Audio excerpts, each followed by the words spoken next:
ಎಲ್ರಿಗೂ ನಮಸ್ಕಾರ. ಇವತ್ತಿನ ವಿಡಿಯೋದಲ್ಲಿ ನಾನ್ ವೆಜ್ ಮಾಡಕ್ಕೆ ಹೋಗಿದ್ದೀವಿ. ಮಿಣಗುರ್ಕಿ ಅಂತ ಒಂದು ಊರಲ್ಲಿ ಮುಳುಗುಡ್ಕೆ ಮಳೆ ಕೂಡ ಬೀಳ್ತಾ ಇತ್ತು. ಎಲ್ಲ ಅವರೇ ಬಿಡಿಸ್ತಾ ಇದ್ರು, ಮಿಕ್ಸಿಲಿ ಕೂಡ ಹಾಕ್ತಾಯಿದ್ರು. ಐಟಮ್ ಎಲ್ಲ ಜೋಡಿಸ್ಬಿಟ್ಟು ನೋಡ್ಕೊತಾ ಇದ್ವಿ. ಎಲ್ಲನೂ ಟಿಫನ್ಗೆ ಬಿರಿಯಾನಿ ಮಾಡಿದ್ದೆ. ಮತ್ತು ಈಗ ಅಕ್ಕ ಅವ್ರು ಮಾತಾಡ್ತಾರೆ ನೋಡಿ. ಎಲ್ರಿಗೂ ನಮಸ್ಕಾರ. ನಮ್ಮ ರಾಜು ಅವ್ರಿಗೂ ಕೂಡ ನಮಸ್ಕಾರ.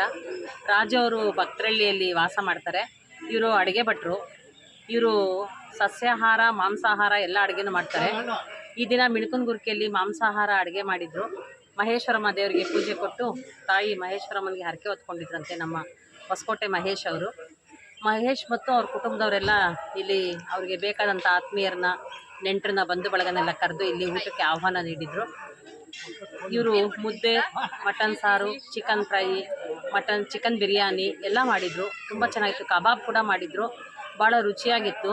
ಆದಷ್ಟು ಎಲ್ಲ ಜನರು ಸಸ್ಯಾಹಾರ ಮಾಂಸಾಹಾರ, ನೀವು ಮಾಂಸಾಹಾರಿಗಳು ಎಲ್ಲರೂ ಇವ್ರನ್ನ ಕರೆದು ಇವರಿಗೆ ಅಡುಗೆ ಮಾಡಲಿಕ್ಕೆ ಒಂದು ಅವಕಾಶ ಕೊಟ್ಟರೆ ನಮ್ಮ ಹುಡುಗರು ಇವರು ಚೆನ್ನಾಗಿ ಬೆಳಿಬಹುದು ಅಂತ ನಾನು ಈ ಮೂಲಕ ತಾಯಿ ಮಹೇಶ್ವರಮ್ಮನವರ ಪಾದಾರವಿಂದಗಳಲ್ಲಿ ನಮಸ್ಕಾರ ಮಾಡಿ ಈ ಹುಡುಗರಿಗೆ ಮಹೇಶ್ವರಮ್ಮನವರ ಆಶೀರ್ವಾದ ಸಿಗಲಿ ಅಂತ ಹೇಳ್ತಾ ನಾನು ಈ ಹುಡುಗರಿಗೆ ಒಳ್ಳೆಯದಾಗಲಿ ಅಂತ ಶುಭವನ್ನು ಹಾರೈಸ್ತಾ ಇದ್ದೇನೆ. ಮಹೇಶ್ ಅವರೇ, ನಿಮಗೆ ನಿಮ್ಮ ತಂಡಕ್ಕೆ ಒಳ್ಳೆಯದಾಗಲಿ.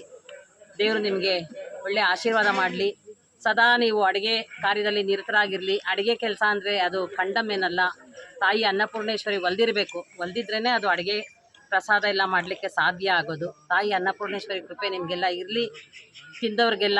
ತಿಂದವರೆಲ್ಲರೂ ಅನ್ನದಾತ ಸುಖೀಭವ ಅಂದ್ಕೊಂಡು ಹೋಗ್ತಾರೆ. ಮಹೇಶ್ ಅವ್ರಿಗೆ ಮತ್ತು ಮಹೇಶ್ ಕುಟುಂಬಕ್ಕೆ ಮತ್ತು ಇಲ್ಲಿ ಸೇರಿರುವಂಥ ನಮ್ಮ ಕುಲ ಬಾಂಧವರಿಗೆಲ್ಲ ನನ್ನ ನಮಸ್ಕಾರಗಳನ್ನ ತಿಳಿಸ್ತಾ ನನ್ನ 2 ಮಾತುಗಳನ್ನ ಮುಗಿಸ್ತಾ ಇದ್ದೀನಿ. ಮಹೇಶ್ ಮತ್ತು ಅವ್ರ ಕುಟುಂಬದವರು ಚೆನ್ನಾಗಿರಲಿ. ಇದೊಂದು ಅವಕಾಶ ಮಾಡಿಕೊಟ್ರು ಇಲ್ಲಿ ಬಂದು ತಾಯಿ ಪ್ರಸಾದ ಊಟ ಮಾಡಲಿಕ್ಕೆ. ನಾವು ಯಾವತ್ತೂ ಬಂದಿರಲಿಲ್ಲ. ಮಿಣಕನಗುರ್ಕಿಗೆ ಬರ್ತಾ ಇದ್ವಿ. ಮಾಂಸಾಹಾರಿ ಊಟಕ್ಕೆ ನಾವು ಯಾವತ್ತೂ ಬಂದಿರಲಿಲ್ಲ. ಮಾಂಸಾಹಾರ ಊಟಕ್ಕೆ ಈ ದಿನ ಬಂದಿದ್ದೀವಿ. ತುಂಬ ರುಚಿಯಾಗಿತ್ತು. ಎಲ್ಲರೂ ಬರಬೇಕು. ಎಲ್ಲರೂ ಇವ್ರನ್ನ ಅಡುಗೆ ಭಟ್ರನ್ನ ಕರೆದು ಇವ್ರದ್ದು ಫೋನ್ ನಂಬರ್ ಕೂಡ ಹಾಕಿರ್ತಾರೆ ಲಿಂಕಲ್ಲಿ. ಇವ್ರ ಫೋನ್ ನಂಬರು ಮತ್ತು ಇವ್ರ ಹೆಸರೆಲ್ಲ ಹಾಕಿರ್ತಾರೆ. ದಯವಿಟ್ಟು ಯಾರಿಗೆ ಆಸಕ್ತಿ ಇದ್ದರೆ ಇವ್ರನ್ನ ಕರೆಸ್ಕೊಂಡು ಆ ಅವಕಾಶನ ಇವ್ರಿಗೆ ಕೊಡಬೇಕಾಗುತ್ತೆ ಅಡುಗೆ ಮಾಡಲಿಕ್ಕೆ ಅಂತ ನಾನು ಎಲ್ಲರನ್ನು ಕೇಳ್ಕೊಳ್ತಾ ಇವ್ರಿಗೊಂದು ಅವಕಾಶ ಮಾಡಿಕೊಡಿ ಅಂತ ಹೇಳ್ತಾ ನನ್ನ ಮಾತನ್ನು ಮುಗಿಸ್ತಾ ಇದ್ದೀನಿ. ನಮಸ್ಕಾರ, ಧನ್ಯವಾದಗಳು. ನಮಸ್ತೆ ರಾಜು ಅವರೇ. Thank you.